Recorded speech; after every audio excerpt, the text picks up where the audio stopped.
రాజకీయాల్లో గెలుపోటములే కీలకం. ఏం చేస్తారు, ఎలా చేస్తారనేది తర్వాత సంగతి. పై చేయి సాధించడమే టార్గెట్. ఇదే ఆధునిక రాజనీతిగా కనిపిస్తోంది. వరుసగా రాష్ట్రాలపై పైచేయి సాధిస్తూ వస్తున్న బీజేపీ ఇప్పుడు తెలంగాణపై మరింత దృష్టి పెంచిందా? టీఆర్ఎస్ పార్టీ కూడా ఇదే అభిప్రాయంలో ఉందా? జరుగుతున్న పరిణామాలు దీన్నే చెప్తున్నాయి. ఈడీ దాడులు, ఎమ్మెల్యేల తిరుగుబాట్లు, ఐటీ దాడులు, సీబీఐ కేసులు ఒకటేమిటి, ఆయుధాలు చాలా ఉన్నాయి.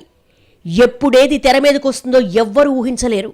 ఒక్కొక్కటిగా ప్రయోగిస్తూ దారికి తెచ్చుకోవడమే బీజేపీ పెద్దల వ్యూహమని ఇప్పటికే రాజకీయ పార్టీలు మొత్తుకుంటున్నాయి. అనేక రాష్ట్రాల్లో జరిగిన ఈ ప్రయోగాలు ఇప్పుడు తెలంగాణలో కనిపించనున్నాయా? తెలంగాణలో రాజకీయాలు ఉద్రిక్తంగా మారాయా? టీఆర్ఎస్ వర్సెస్ బీజేపీ వారు ఊపు మీదుందా? బీజేపీ నుండి కొత్త సమస్యలను కేసీఆర్ ఊహిస్తున్నారా? జరుగుతున్న పరిణామాలు ఏం చెప్తున్నాయి? ఇదే ఈరోజు చైర్మన్స్ డెస్క్.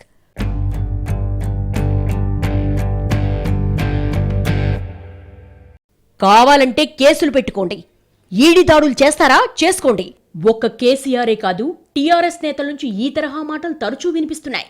ఇప్పటికే అనేక సార్లు ఈడీ దాడుల గురించి కేసీఆర్ మాట్లాడారు. టీఆర్ఎస్ లీడర్లు కూడా దీనిపై మాట్లాడుతున్నారు. అంటే బీజేపీ అన్ని వైపుల నుండి దూసుకొస్తోందని టీఆర్ఎస్ భావిస్తోందా? లేక ఇతర రాష్ట్రాల పరిణామాలు చూసిన టీఆర్ఎస్ నేతలు అలర్ట్ అవుతున్నారా? ఉప్పందిందా లేక రెడీ అవుతున్నారా? కేసీఆర్ ఏదో ఆషామాషిగా అన్న మాటలైతే కావు. ఎందుకంటే కళ్ల ముందే అనేక రాష్ట్రాలున్నాయి. లేటెస్ట్ ఉదాహరణగా శివసేన ఉంది. కేంద్రాన్ని ధిక్కరించి అధికారంలో పాతుకుపోదామనుకున్న శివసేన ఇప్పుడు ఆనవాళ్లే లేకుండా మారింది. ఏది అసలు, ఏది చీలిక అనేది అర్థం కాకుండా మారింది. అధికారం పోయింది, పార్టీ పోయింది, ఇప్పుడు కేసులు కూడా మొదలయ్యాయి. ఆ పార్టీ కీలక నేత సంజయ్పై ఈడీ దృష్టి పెట్టింది. ఈ తరహా పరిణామాలు తెలంగాణలో కూడా జరుగుతాయా అనేది ఇప్పుడు కనిపిస్తున్న ప్రశ్న. నిజానికి టీఆర్ఎస్ బీజేపీ మధ్య గత ఎన్నికల ముందు వరకు పెద్దగా విభేదాలు లేవు.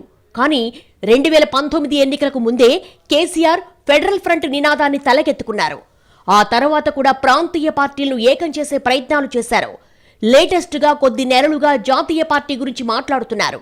ఇవన్నీ కాకుండా బీజేపీపై కేసీఆర్ విమర్శలు ఓ రేంజ్లో నడుస్తున్నాయి. మోదీపై డైరెక్ట్గా విమర్శలు గుప్పిస్తున్నారు. టీఆర్ఎస్ పార్టీ నేతలు కూడా బీజేపీ పాలనలో దేశం ఎంత కష్టాల్లో పడిందో రోజు సోషల్ మీడియాలో పోస్టులు పెడుతున్నారు. ఓ దశలో అన్ని రాష్ట్రాల ప్రాంతీయ పార్టీల నేతలు బీజేపీ అల్లిన చిక్కుముళ్ల నుండి బయటపడటానికి ప్రయత్నాలు చేస్తున్న తరుణంలో ఇప్పుడు కేసీఆర్ మాత్రం తగ్గేదే లేదంటున్నారు. బీజేపీని దేశం నుండి వెళ్లగొట్టాల్సిందే అంటున్నారు. డైరెక్ట్గా ప్రధాని మోడీపై విమర్శలకు దిగుతూ బస్తీ మీద సవాల్ అంటున్నారు కేసీఆర్. అటు బీజేపీ నేతలకు సహజంగానే టీఆర్ఎస్ ధోరణి రుచించే అవకాశం లేదు. దక్షిణాదిన బలం పెంచుకోవడంలో చాలా కాలంగా విఫలమవుతున్న బీజేపీకి కర్ణాటక తర్వాత వెంటనే కనిపిస్తున్న రాష్ట్రం తెలంగాణ. అదే సమయంలో టీఆర్ఎస్ పార్టీ వైఖరి, కేసీఆర్ రాజకీయాలు బీజేపీ పెద్దల్లో మరింత దూకుడు కారణమై ఉండవచ్చని భావించొచ్చు. ఈ విషయాన్ని గ్రహించిన గులాబీ పార్టీ నేతలు కూడా ఈడీ దాడుల గురించి, ఐటీ దాడుల గురించి భయపడి మౌనంగా ఉంటే లాభం లేదు అన్న అభిప్రాయానికి వచ్చారు. అయితే అధినేత కేసీఆర్పై అపారమైన నమ్మకం ఉన్న నేతలు ధీమాగా ఉన్నప్పటికీ రాజకీయాల్లో అన్ని రోజులు మనవి కావని తెలిసిన వాళ్లు మాత్రం కాస్త టెన్షన్గా ఉండే అవకాశం ఉంది. ఇప్పటికే తెలంగాణలో ఒక వారం రోజులుగా ఈడీ హల్చల్ చేస్తోంది.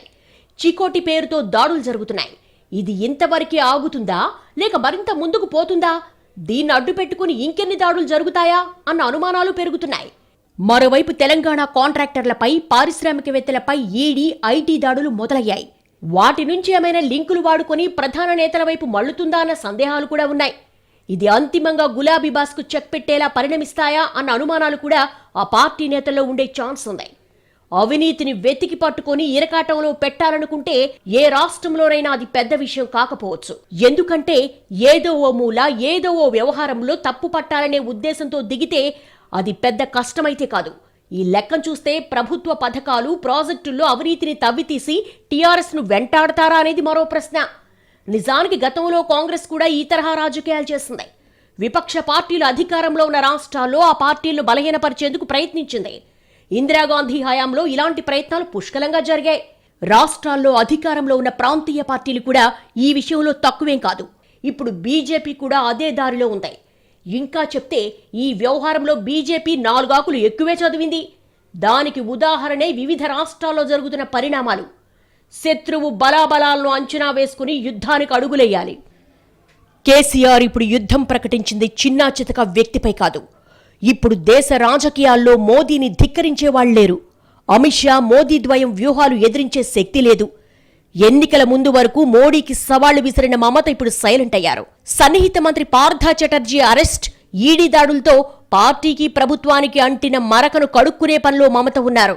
అటు తన మంత్రివర్గ సహచరుల్ని హవాలా కేసులో ఈడీ అరెస్టు చేసిన తర్వాత ఆప్ అధినేత కేజ్రీవాల్ కూడా ఏమీ మాట్లాడటం లేదు. అటు ఉద్ధవ్ ఠాక్రే ఎపిసోడ్ సరే, ఇవన్నీ కాదు, కాంగ్రెస్ అగ్రనాయకత్వం కూడా ఇప్పుడు ఈడీ విచారణకు హాజరవుతోంది. 10 ఏళ్ల పాటు దేశ రాజకీయాల్లో చక్రం తిప్పిన సోనియా ఇప్పుడు ఈ వయస్సులో అనారోగ్యంతో కూడా ఈడీ ముందు కూర్చున్న పరిస్థితి.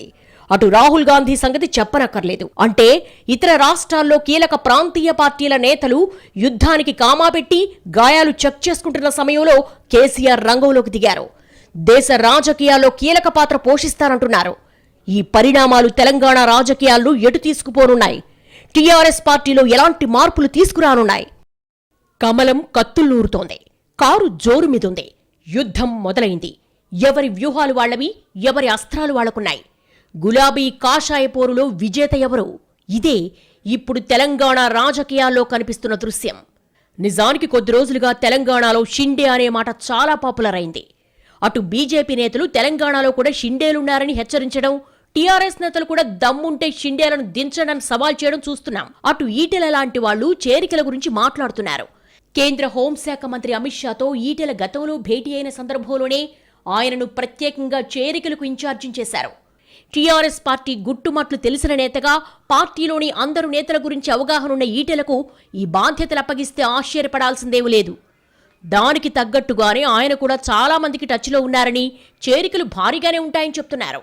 ఏ పార్టీలో అయినా అక్కడక్కడ అసంతృప్తులు సహజం. దీనికి టీఆర్ఎస్ పార్టీ అతీతం కాదు. పదవుల కోసమో ప్రాధాన్యత కోసమో అసంతృప్తిలో మునిగిన నేతలు చాలా మంది ఉంటారు. ఈ నేతలకు బీజేపీ గాలమేస్తుందా అన్న సందేహం ఉండనే ఉంది.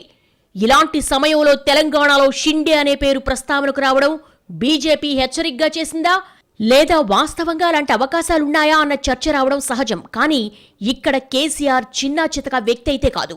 ఉద్యమం నుండి పుట్టి రాజకీయ నేతగా ఎదిగిన వ్యక్తి, వ్యూహరచన తెలిసినవారు, కాంగ్రెస్ పార్టీనే బోల్తా కొట్టించిన స్ట్రాటజీలు ఉన్నవాడు. పైగా పార్టీని వదిలి ఎవరైనా నేతలు వెళ్లిపోతే వాళ్లను ఎలా పలుచున చేయాలో ఆయనకు తెలిసినంతగా ఎవ్వరికీ తెలియకపోవచ్చు. ఈటెల టీఆర్ఎస్ ను వదిలిపోతున్నప్పుడు ఇంకా కొంతమంది ఆ పార్టీని వీడతారనే చర్చ జరిగింది. కానీ కేసీఆర్ వ్యూహాల ముందు అన్ని ప్రచారాలు తేలిపోయాయి. అందుకే కేసీఆర్ ను తక్కువగా అంచనా వేయలేం. అందుకే షిండేలు వస్తే పిండేస్తాం అనేలా టీఆర్ఎస్ నేతల స్పందనలున్నాయి. బీజేపీ ఇప్పుడు దేశంలో చాలా బలంగా ఉంది. తన బలాన్ని స్థిరపరచుకోవాలని ప్రయత్నించడం రాజకీయంగా తప్పు కాకపోవచ్చు. పార్టీని విస్తరించడానికి ఎత్తుగడలు వేయడాన్ని కూడా రాజనీతిగా ఆ పార్టీ చెప్పుకోవచ్చు. ఇది ఆ పార్టీ కోణం నుండి చూస్తే కనిపించే విషయం. కానీ ఇటు రాష్ట్రాల వైపు నుండి చూస్తే ప్రతిపక్ష పార్టీలు అధికారంలో ఉన్న చోట బీజేపీ ఏమాత్రం ప్రశాంతంగా ఉండదని అర్థమవుతుంది. మహారాష్ట్రలో శివసేన, తమిళనాడులో అన్నాడీఎంకే, జార్ఖండ్లో జేఎంఎం, బెంగాల్లో టీఎంసీ, ఛత్తీస్గఢ్లో కాంగ్రెస్, ఇలా అన్ని చోట్ల బీజేపీ వేలుపెట్టి ఆ పార్టీల్లో గందరగోళం క్రియేట్ చేసి వీలైతే చీలికలు తెచ్చి అధికారంలోకి రావడమో లేక ప్రతిపక్షంగా ఓ మెట్టు ఎదగడానికో ప్రయత్నాలు చేసింది. ఆఖరికి బీహార్లో నితీష్ కుమార్ కూడా ఎన్డీఏతో తిప్పలు పడ్డారు. అందుకే ఇప్పుడు తెలంగాణలో ఆపరేషన్ ఆకర్ష్ నడుస్తుందా అనే అనుమానాలు వస్తున్నాయి. జయలలిత చనిపోయాక ఒక్కో ఎత్తుగడతో అన్నాడీఎంకేను బలహీనపరిచింది బీజేపీ. మాట వినని శశికళను జైలుకు పంపడమే కాకుండా రాజకీయంగా భూస్థాపితం చేశారు. ఇప్పుడు పన్నీరు సెల్వం కథ ముగిసింది. బలమైన అన్నాడీఎంకేను బలహీనపరిచి తమిళనాడులో ప్రత్యామ్నాయంగా ఎదిగే ప్రయత్నాల్లో ఉంది. అంతెందుకు, డీఎంకేలో కూడా చీలికలకు ప్రయత్నాలు చేస్తుందని టాక్ ఉంది. అక్కడ షిండేలు ఎవరున్నారా అని రాజకీయ వర్గాల్లో టాక్ నడుస్తోంది. ఇక్కడ తెలంగాణలో వచ్చే ఎన్నికల నాటికి వీలైనంత బలం పెంచుకోవాలని బీజేపీ ప్రయత్నించడంలో ఆశ్చర్యమేమీ లేదు. దీనికోసం ఎలాంటి ఎత్తుగడలు వేస్తుంది, వాటిని టీఆర్ఎస్ ఎలా ఎదుర్కొంటుందనేదే ఇప్పుడు కీలకమైన అంశం. అంటే ఇక్కడ కూడా మిగతా రాష్ట్రాల్లో ఎమ్మెల్యేలు వలవేసినట్టు ఇక్కడ కూడా ప్రయత్నాలు జరుగుతున్నాయా? మహారాష్ట్ర, ఛత్తీస్గఢ్, జార్ఖండ్ తరహాలో ఇక్కడ జరిగే ప్రమాదముందా? ఇదే ఇప్పుడు రాజకీయ వర్గాల్లో జరుగుతున్న చర్చ. అటు ఇతర పార్టీల నుండి కూడా బలమైన నేతలను చేర్చుకోవాలని బీజేపీలో ప్రయత్నాలు నడుస్తున్నాయి. మునుగోడు ఎమ్మెల్యే కోమటిరెడ్డి రాజగోపాల్ రెడ్డి కొంతకాలంగా బీజేపీలో చేరే విషయంలో పెద్ద ఎత్తున చర్చ నడుస్తోంది. అంటే టీఆర్ఎస్తో పాటు ఇతర పార్టీల నుండి కూడా గెలుపు గుర్రాలను కాస్తో కూస్తో బలమైన నేతలను చేర్చుకోవడం బీజేపీ వ్యూహంగా కనిపిస్తోంది. ఈ ప్రయత్నాలు టీఆర్ఎస్ను బలహీనపరిచేంత ఛాన్స్ ఉందా? నేతలు కళ్ల ముందే వెళుతుంటే కేసీఆర్ లాంటి వ్యూహకర్త చూస్తూ ఊరుకుంటారా అనేది మరో విషయం. కేసీఆర్ మాత్రం బీజేపీ ఎన్ని ఎత్తులేసినా వాటికి పై ఎత్తులు వేస్తామనే ధీమాలోనే ఉన్నారు. ఈ ధీమా కొందరు టీఆర్ఎస్ నేతలకు ఊరటగా కనిపిస్తున్నా కొందరిలో మాత్రం టెన్షన్ పెంచే ఛాన్స్ ఉంది. కేసీఆర్ బీజేపీతో పెట్టుకున్న కారణంగా తమ వ్యాపారాలకు, తమ కెరీర్కు ఎక్కడ ప్రమాదం వస్తుందో అనే ఆందోళన టీఆర్ఎస్ సన్నిహిత పారిశ్రామికవేత్తల్లో, కాంట్రాక్టర్లలో ఉండే అవకాశాలున్నాయి. దీనిపై ఇప్పటికే చర్చ జరుగుతోందని సమాచారం. మరోపక్క బీజేపీ దగ్గరున్న అస్త్రం ఎన్నికలు. అసెంబ్లీ పదవీకాలం ముగిసిన తర్వాత ఎన్నికలు నిర్వహించకుండా సార్వత్రిక ఎన్నికలతో పాటు అసెంబ్లీ ఎన్నికలు కూడా నిర్వహిస్తే అప్పుడు బీజేపీ చేతిలో 6 నెలల టైం ఉంటుంది. ఆ సమయాన్ని టీఆర్ఎస్ ను మరింత ఇరకాటంలో పెట్టడానికి వాడుకుంటారా అనేది మరో ప్రశ్న. అయితే టీఆర్ఎస్ కు తెలంగాణలో ఉన్న బలం ఇతర రాష్ట్రాల ప్రాంతీయ పార్టీలతో పోల్చలేం. ఆ రాష్ట్రాల్లో బీజేపీ కాస్తో కూస్తో బలంగా ఉంది. కానీ ఇక్కడ అక్కడక్కడ ఉప ఎన్నికల్లో మెరుపులు తప్ప బీజేపీ సాధించింది పెద్దగా ఏదీ లేదు. చాలా జిల్లాల్లో బీజేపీకి ఇంకా సరైన నేతలు కూడా లేరు. కేవలం టీఆర్ఎస్ నుండో లేక ఇతర పార్టీల నుండో నేతలను ఆకర్షించి కమలాన్ని తెలంగాణలో బలోపేతం చెయ్యాలనుకుంటే అంత తేలికైన విషయం అయితే కాదు. కానీ దీనికోసం జరిగే ప్రయత్నాలు తెలంగాణ రాజకీయాల్ని గతంలో ఎన్నడూ లేనంత వేడెక్కిచ్చే అవకాశాలు మాత్రం పుష్కలంగా ఉన్నాయి. ఓవరాల్గా ఇప్పుడు తెలంగాణలో ఉద్రిక్త పరిస్థితులు నెలకొన్నాయి. ఇందులో ఎలాంటి సందేహం లేదు. అటు కమలం పార్టీ రాష్ట్ర నేతలు కూడా మాటల్లో దూకుడు కనబరుస్తున్నారు. టీఆర్ఎస్ పార్టీని వచ్చే ఎన్నికల్లో కొట్టి తీరతామంటున్నారు. అదొక్కటే కాదు, ఈలోగా కేసులు, ఈడీలు, షిండేలు అంటూ అన్ని వైపుల నుండి దాడులుంటాయని బాహాటంగానే చెప్తున్నారు. దీనికి కౌంటర్గా టీఆర్ఎస్ పార్టీ నేతల నుండి కూడా ప్రకటనలు చూస్తున్నాం. కానీ కేసీఆర్పై ఇప్పటివరకు కేసులు లేనప్పటికీ కేసులను లెక్క చేసేదే లేదని ఆయన ఓపెన్గానే చెప్తున్నారు. అసలు టీఆర్ఎస్ ఎదిగిందే ఉద్యమాన్ని, రాజకీయాలను జోడెడ్లుగా నడిపిస్తూ, విపక్షాలను బోల్తా కొట్టిస్తూ, ఎప్పటికప్పుడు కొత్త వ్యూహాలతో ఎదుగుతూనే వచ్చిన టీఆర్ఎస్ పార్టీకి అధినేత కేసీఆర్ ఇతర పార్టీల నేతల కంటే ఎత్తులకు పై ఎత్తులేయడంలో ఎప్పుడూ ముందే ఉంటారని రాజకీయ వర్గాలు భావిస్తాయి. ఇప్పుడు బీజేపీతో జరుగుతున్న పోరులో కూడా ఆయన వ్యూహాలు అదే స్థాయిలో ఉంటాయని భావించడంలో ఆశ్చర్యం లేదు. ఇటు ఎన్నికల సర్వేల్లో కూడా టీఆర్ఎస్కి బలం కనిపిస్తోంది. దేశమంతా బీజేపీ హవా ఉంటుందని చెప్తున్నా తెలంగాణలో మాత్రం టీఆర్ఎస్కు తిరిగేలేదంటున్నాయి. ఆఖరికి బీజేపీ సపోర్ట్ చేస్తున్న సంస్థల సర్వేలో కూడా దేశమంతా బీజేపీకే ఇచ్చినా తెలంగాణలో మాత్రం టీఆర్ఎస్కు ఇవ్వక తప్పని పరిస్థితి. ఈ లెక్కను చూస్తే తెలంగాణలో బీజేపీ బలం పెంచుకునే ప్రయత్నాలు చేస్తుందేమో కానీ టీఆర్ఎస్ను పూర్తిగా దెబ్బకొట్టాలనే ప్రయత్నాల్లో సఫలమవుతుందని భావించలేం. షిండేలను దింపి చీలికలు తెచ్చే ప్రయత్నాలు నెరవేరుతాయి అనుకోలేం. ఈ తరుణంలో కేసీఆర్ ఢిల్లీ పర్యటనలో కూడా ప్రస్తుత జాతీయ రాజకీయ పరిణామాలపై చర్చించినట్టుగా సమాచారం. దేశంలో ప్రాంతీయ పార్టీలను, ఆ ప్రభుత్వాల మనుగడనే ప్రశ్నార్థకం చేసే ధోరణితో కేంద్రంలోని బీజేపీ సర్కారు వ్యవహరిస్తోందని, దీన్ని సమిష్టిగా ఎదుర్కోవాల్సిన అవసరంపై చర్చించినట్టుగా టాక్. అయితే బీజేపీ ప్రయత్నాలు గ్రహించిన కేసీఆర్ సైలెంట్గా ఉండడం కంటే వాటిపై బాహాటంగా మాట్లాడటమే ప్రయోజనమని గుర్తించినట్టున్నారు. అందుకే ఈడీ కేసులపైన, బీజేపీ తీరుపైన ఎప్పటికప్పుడు మాట్లాడుతూనే ఉన్నారు. అయితే కేసీఆర్ జాతీయ పార్టీ ప్రకటనలు, కేంద్రంపై ప్రధాని మోడీపై ఎప్పటికప్పుడు చేస్తున్న విమర్శలు, బీజేపీ ముక్త భారత్ వాదనలు అంత తేలిగ్గా చల్లారేవైతే కాదు. వీటికి కౌంటర్గా బీజేపీ ఖచ్చితంగా అడుగులు వేస్తుంది. పైగా కేసీఆర్ కూడా దేశమంతా ఆశ్చర్యపడేంత గట్టిగానే విమర్శలు గుప్పిస్తున్నారు. చల్లబడ్డారు అనుకునేంతలోనే ఏదో ఓ రాష్ట్రానికి వెళ్లి అక్కడి ప్రాంతీయ పార్టీ నేతలను కలిసొస్తున్నారు. ప్రెస్ మీట్లు పెట్టి కేంద్రంపై విరుచుకుపడుతున్నారు. ఈ దూకుడును బీజేపీ తేలిగ్గా వదిలేస్తుందని భావించలేం. పెద్దగా తిరుగుబాటు లేని ప్రాంతీయ పార్టీల్నే అన్ని రకాలుగా బలహీనపరిచి చెప్పు చేతల్లో ఉండేలా చేసుకుంటున్న కమలం పార్టీ ఇంత తిరుగుబాటు ధోరణి ప్రదర్శించే టీఆర్ఎస్ విషయంలో మెతక ధోరణి ఖచ్చితంగా చూపే అవకాశం లేదు. వీలైనన్ని మార్గాల్లో టీఆర్ఎస్ ను ఇరకాటంలో పెట్టే ప్రయత్నాలు రాబోయే రోజుల్లో ఖచ్చితంగా నడుస్తాయని భావించొచ్చు. ఈ జంట పోరులో ఏ పార్టీది పైచేయి అవుతుందనేది రాబోయే రోజుల్లో రాజకీయాలు నిర్ణయిస్తుంది. ఇవి టీఆర్ఎస్ పార్టీ నేతలకు, ఆ పార్టీ అనుకూల పారిశ్రామికవేత్తలకు, కాంట్రాక్టర్లకు ఇబ్బందిగా పరిణమించి టీఆర్ఎస్ నేతల చుట్టూ ఈడీ, సిబిఐ కేసులు ముసురుకుంటే ఆశ్చర్యపడాల్సిందేమీ లేదు. కానీ వాటి ఫలితమెంత? అవి టీఆర్ఎస్ను ఏ మేరకు దెబ్బతీస్తాయి, బీజేపీని ఎంత బలోపేతం చేస్తాయన్న సంగతి తర్వాత. కానీ ఆ ప్రయత్నాలు జరుగుతాయని మాత్రం ఊహించొచ్చు. అవి ఇటు గులాబీ పార్టీలో కూడా కదలిక తెచ్చే ఛాన్స్ ఉంది. దీనికి సంకేతంగానే అటు బీజేపీ నేతలు ఇటు టీఆర్ఎస్ నేతలు కూడా మాట్లాడుతున్నారు. ఈ పరిణామాలు తెలంగాణ రాజకీయాల్లో అమాంతం హీటు పెంచనున్నాయి, డిఫెన్స్ లో పడేశాయి. మరి కేసీఆర్ వ్యూహాలు బీజేపీని ఢీకొని పైచేయి సాధించేలా ఉంటాయా?